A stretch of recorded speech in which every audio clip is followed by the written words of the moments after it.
not sure what it means, but this photo of us, it don't have a price. Ready for those flashing lights, 'cause you know that, baby, I'm your biggest fan. I'll follow you until you love me. Paparazzi. I think of Miles Maker as the Renaissance man of this industry. I'm serious, because you do everything. It's like there's nothing you don't do, and you're totally a resource for everyone that comes into contact with you. That's cool. That's very flattering to hear. It's the truth. That's great. It's absolutely the truth.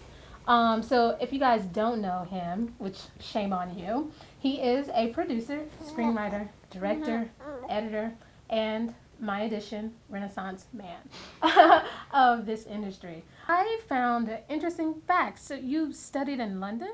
Yes, yes. How did you get started? I actually went over there to see a friend who was having some financial trouble, and ironically, he was a novelist. He had written 3 books and not made any money. He was still driving the train. Well, what we call the train, they call the tube in the subway. And I went over there really because him and I wanted to collaborate on taking one of his novels and making it into a screenplay and possibly getting it made. And I went over, and the plan was to be there for 3 months, and I ended up being there for 2 years. I got a work student visa, and I applied for a training grant through Screen West Midlands, which is a government-funded art. They're like an art engine, because basically they don't have Hollywood. And a lot of times in Europe, you'll find that a lot of countries have their government sponsoring and subsidizing art. So if you're a really good filmmaker, the government will come to you and say, here's a grant for X amount. It might cover the entire film. Very similar to how Last King of Scotland was shot.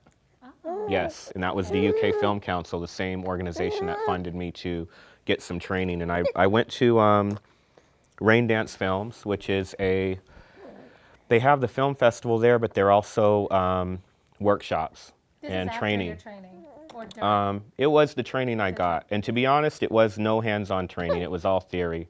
I sat in classes on the weekends, and they talked about making film. Doesn't help.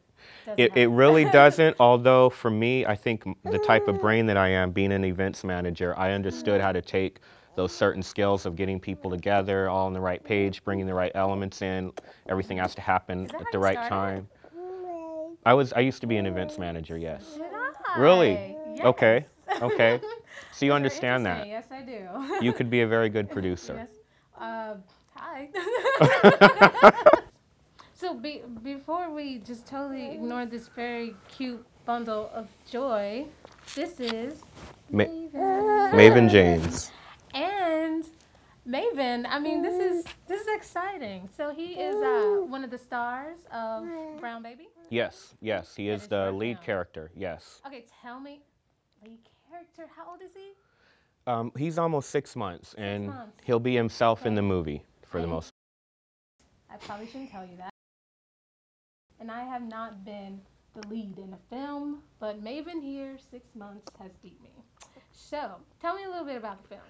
Well, even that, what you're saying, you know, it's really come out of necessity because I can't do anything or go anywhere without my little guy. And so in the first 3 or 4 months, I was very immobile, and that's where I had to figure out, you know, what I was going to do in the downtime. And then in trying to determine what I would do when I got mobile again, I realized that he was always going to be a factor. And since everything's about him anyway, I realized, well, it makes sense to just put him in the movie. He's such a great personality. And there was really a story I wanted to tell because it's been an enlightening experience for me, being a hands-on father and being with him every day. And I needed to tell that story in a different kind of way, but just to kind of bring to light the importance of a father in a brown baby's life. So I'm going to ask you about directing actors Kim, which is, I guess, sort of a program that you started to, it benefits both the writer and the actor to participate in these.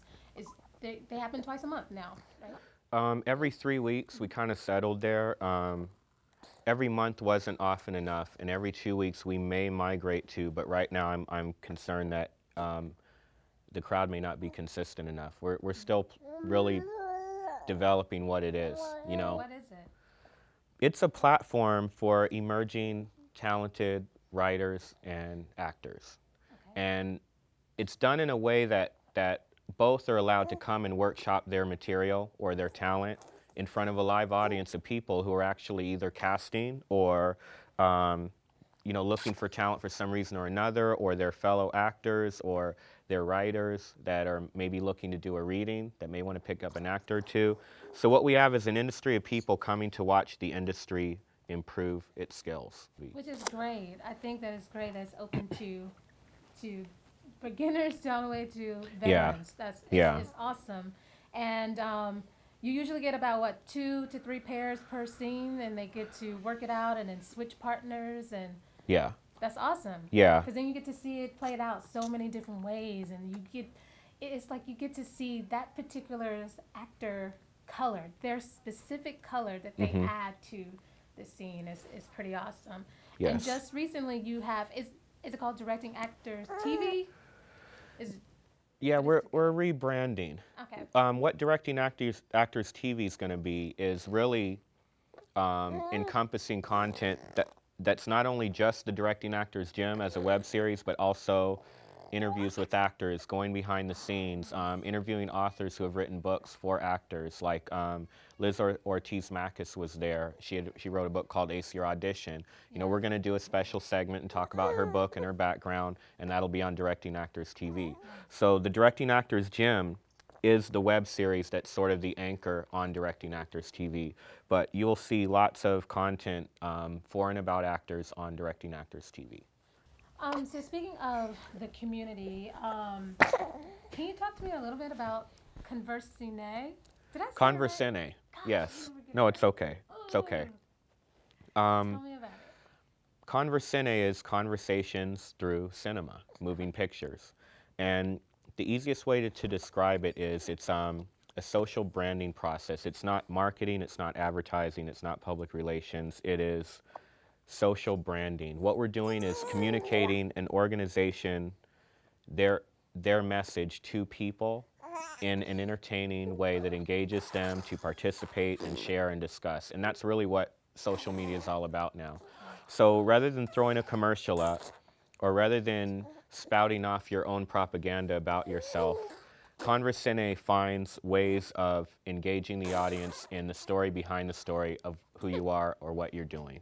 So if you're a person, an image, a product, a movie, an organization that wants to educate people on what they're doing, we find the story behind the story. And that we distribute virally, and we allow people to take control of it. Influencers who are influenced by it then share it with people they know, and it grows virally. Thank you so much for being here. And Thank you you. too. Guys, please look. Oh, I love it! Thank you. Guys, please log on to YouTube. Again, we're going to put it at the end of the show. If you live in New York, I totally encourage you to make it out to a Directing Actors Gym. You're going to love it, I promise. And we're going to look forward to seeing Brown Baby next year. All right. Well, it's a wrap for this segment of Celeb Locale. Thank you, and see you next time. Bye. Ready for those